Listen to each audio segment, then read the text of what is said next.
Hallelujah.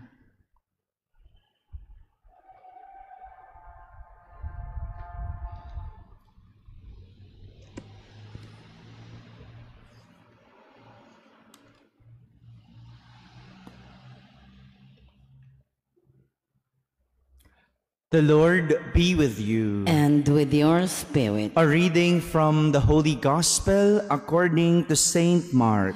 Glory to you, O Lord.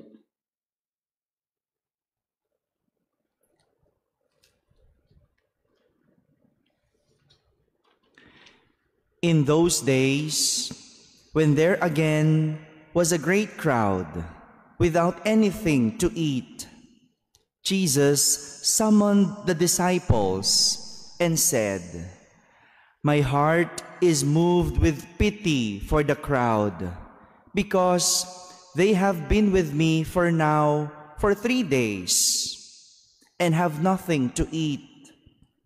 I have sent them away hungry. If I send them away hungry to their homes, they will collapse on the way. And with some of them have come a great distance." His disciples answered him, "Where can anyone get enough bread to satisfy them here in this deserted place?" Still, he asked them, "How many loaves do you have?" They replied, 7. He ordered the crowd to sit down on the ground. Then, taking the 7 loaves, he gave thanks, broke them, and gave them to his disciples to distribute. And they distributed them to the crowd. They also had a few fish. He said a blessing over them and ordered them distributed also. They ate and were satisfied. They picked up the fragments left over, 7 baskets. There were about 4,000 people. He dismissed the crowd and got into the boat with his disciples and came to the region of Dalmanutha. My friends, the Gospel of the Lord. Praise to you, Lord Jesus Christ. Good morning, my dear brothers and sisters. Good morning, Father. Today, our readings show us 2 opposite characters that could tell us what a true leader is. A true leader. Our first reading introduces a king who was chosen after the death of King Solomon. If we could remember and if we could follow the story, when King Solomon failed to be faithful and turned back to God, God took away the kingship to his race. Nang hindi maging tapat, nang tumalikod si Haring Solomon, inalis sa kanya ng Panginoon ang paghahari ng Israel. Inalis sa kanyang lahi. Dapat kasi, pagkatas ng ama, yung anak. Pagkatas ng anak, yung magiging anak ng anak. And so on. Pero dahil sa ama na nagkasala at tumalikod sa Diyos, tinanggal sa kanya ang paghahari ng Israel. Instead, one of his servant will take over the kingship after his death. Biruin mo, lingkod, hindi mo kaano-ano, pero yun ang magiging kapalit mo. But because God made a promise to David, the father of Solomon, he gave at least a tribe to King Solomon's son, Rehoboam, to be their king. Sa awa na lang ng Diyos, dapat wala na silang paghahari, pero sa awa na lang, sige, binigay sa kanya yung isa No?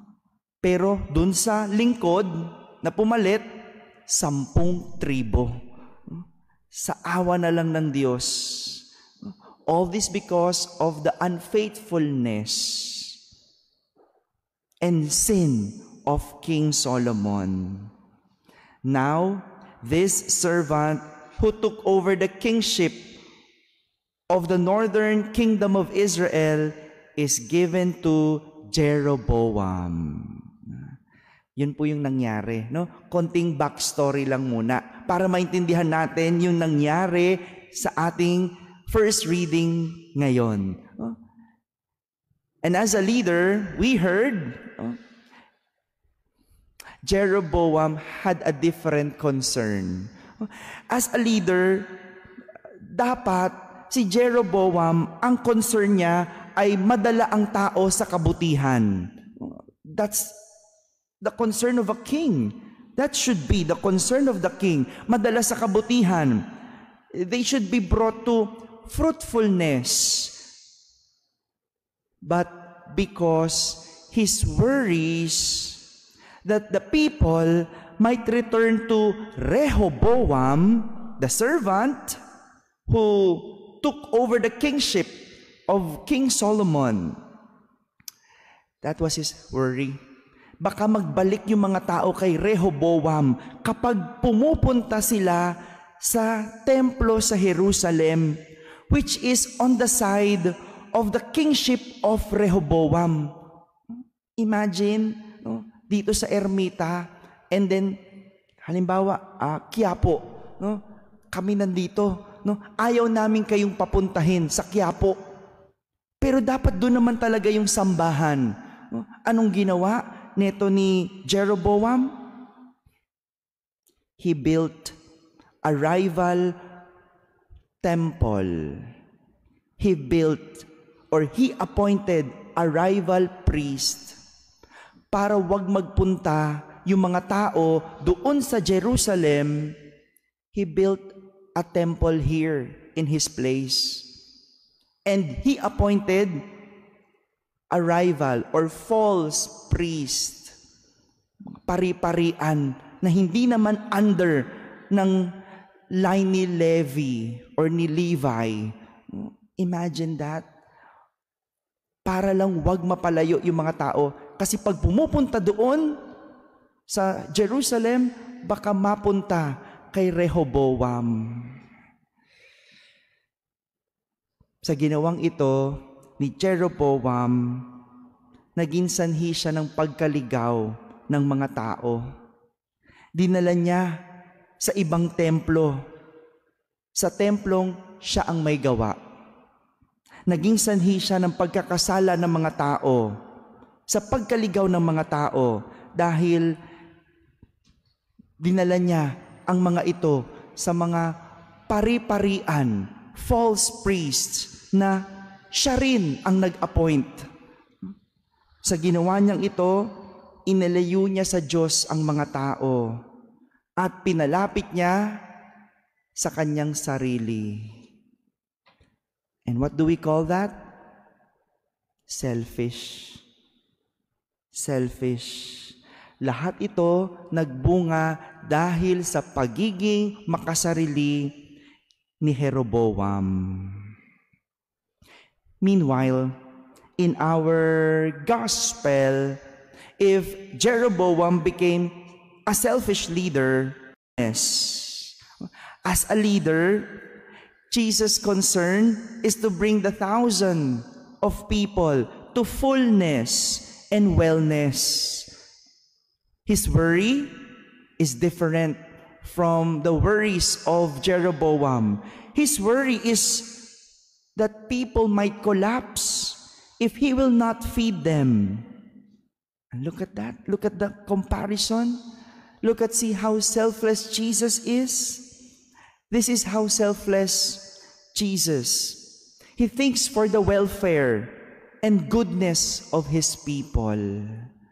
Kung si Jeroboam, inisip niya, baka mawala sa kanya ang mga tao. Si Jesus, inisip niya, baka mawala ang mga tao. Kaya kailangan niyang pakainin. Kaya kailangan niyang turuan. Kaya kailangan niyang pastulin. My dear brothers and sisters, this is how a true leader is. Or shall we say, a Christian leader is. This is how a Christian leader thinks and acts, always for the welfare of others and concerns the goodness of others. Never selfish, always selfless. Amen.